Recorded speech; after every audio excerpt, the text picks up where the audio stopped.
नमस्कार, मैं हूं Harshada Tiskule, parenting coach and student mentor. इस टॉपिक पे मैंने पहले भी बात की है, लेकिन फिर भी मेरी कुछ सहेलियां अभी भी मेंटल ब्लॉक में फंसी हुई है और आज का वीडियो उन्हीं सारी मम्मियों के लिए है जो अपने मेंटल ब्लॉक में फंसी हुई है। तो आइए शुरुआत करते हैं। हर माँ सिर्फ इरिटेट नहीं होती, एक्चुअली वो परेशान होती है। वो सैक्रिफाइस करके, प्रेशर झेलकर, अपने सपनों को बाजू में रखकर, फैमिली को चूज कर वो कई बार थकी होती है, इमोशनली ड्रेन्ड होती है। फ्रेंड्स, एक बात आप ज़रूर याद रखिए, आपके बच्चे आपका थका हुआ वर्जन डिज़र्व नहीं करते। एक फ्रस्ट्रेटेड, इरिटेड माँ हमारे बच्चे डिज़र्व नहीं करते। उन्हें चाहिए एक काम, शांत, खुश मम्मा, नॉट अ ब्रोकन वन। हम मदर्स का ये प्रॉब्लम कोई नहीं देख पाता। वो देखते हैं तो सिर्फ अपना गुस्सा, अपना इरिटेशन। रियलिटी ये है, इन लॉज का प्रेशर, ये करो, ये मत करो। बच्चों को बड़ा करना एक बहुत बड़ी जिम्मेदारी है। सिर्फ हाउसवाइफ है ये लेबल जब हम लगा लेते हैं अपने ऊपर, तो कई बार हम अंदर से टूट जाते हैं। अपनी आइडेंटिटी, अपने सपनों को बाजू में रखकर, अपने जॉब को छोड़कर हम बच्चों के लिए इतना बड़ा सैक्रिफाइस करते हैं। सबको खुश करते करते हम कहीं खुद को ही खुश करना भूल जाते हैं। और फिर सबसे danger, expectation.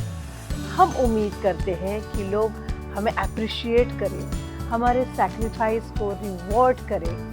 So please stop expecting that, क्योंकि सेल्फ वर्थ बाहर से नहीं मिलती, वो अंदर से ढूंढनी पड़ती है। आपका इरिटेबल होना, फ्रस्ट्रेशन होना आपकी गलती नहीं है। ये इतने सालों का इमोशनल लोड है जो आप अकेले उठा रही है।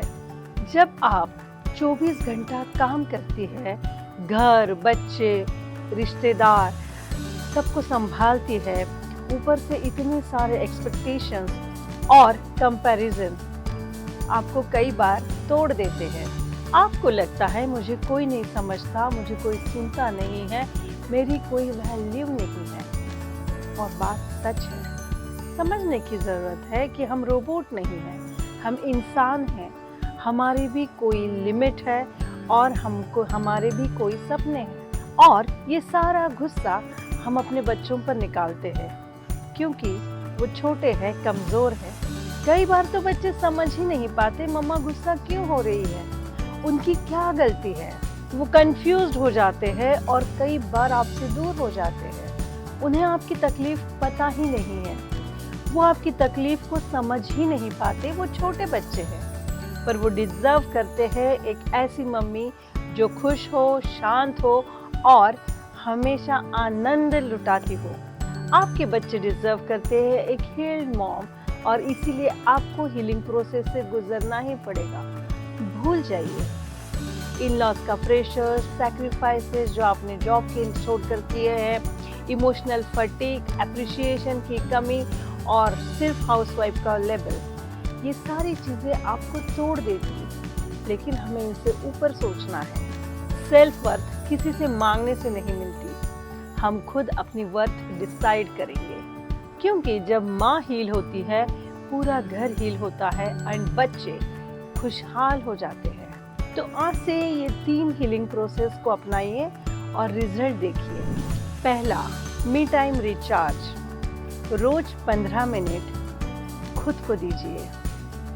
सारे टेंशन्स को दूर रखिए, शांत जगह एक कप कॉफ़ी या चाय, जो भी आपको पसंद हो, टोटल साइलेंस या फिर लाइट म्यूजिक, और 15 मिनट खुद से बातें कीजिए, सुकून दीजिए, खुद को हील करने की कोशिश कीजिए। इससे आपका हीलिंग प्रोसेस दुगना हो जाएगा और इरिटेबिलिटी आधी हो जाएगी।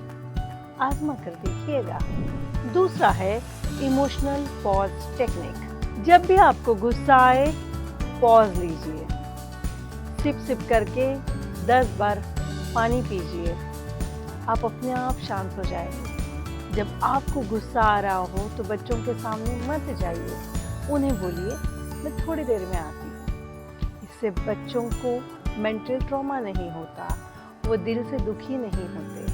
सो जब भी आप इमोशनल ट्रैप में फंसे, खुद को एक पॉज ज़रूर दीजिए। And third one is build your self worth. अपनी वैल्यू हम खुद करेंगे। आपकी वैल्यू किसी की तारीफ, प्रशंसा या रिवॉर्ड में छुपी नहीं है। आप होम मेकर है, आप इस घर की लीडर है, फाइनेंसर है, आप अपने बच्चों की मेंटर है, गाइड है। ये बहुत बड़ी बात है। आप मल्टी टैलेंटेड है और आप ही इस घर को चला रहे हैं। सो आप अपने अंदर से इस गिल्ट को दूर कर लीजिए, खुश रहा कीजिए एंड सेल्फ केयर पर ज़रूर ध्यान दीजिए। सेल्फ केयर सेल्फिशनेस नहीं है, तो ये सर्वाइवल का एक तरीका है, ये हीलिंग प्रोसेस है, इसे ज़रूर आजमाइए। डियर फ्रेंड्स, अगर आप इमोशनल ड्रामा, प्रेशर और बहुत सारे कामों से थक चुकी है, तो आप डिज़र्व करती है एक पीस, मेंटल पीस, और आपके बच्चे डिज़र्व करते हैं एक हील्ड मॉम। सो अपने बच्चों के लिए खुद को हील कीजिए। Thank you.